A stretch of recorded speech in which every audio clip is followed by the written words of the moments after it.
Leia, saan naka-assign ang pulis na yan at ano ang magiging status niya ngayon? Aga, ang pulis na may ranggong Police Staff Sergeant ay nakatalaga sa Santa Ana, Manila. At ngayon ay inilipat na ito sa District Personnel Holding and Accounting Section ng Manila Police District.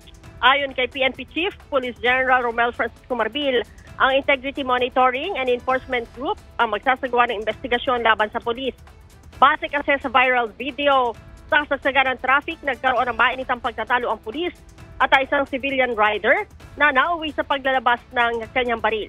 Sinabi ni Chief PNP na sampahan na ang pulis ng reklamong grave misconduct at conduct unbecoming of a police officer.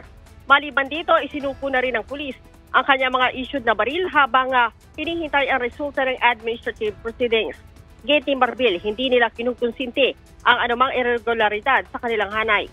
Inatasan niya naman ang lahat ng pulis na gampanan ang kanilang tungkulin na may mataas na antas ng profesionalismo at manatiling kalmado at mahinahon sa kahit na anong uri ng sitwasyon. Aga?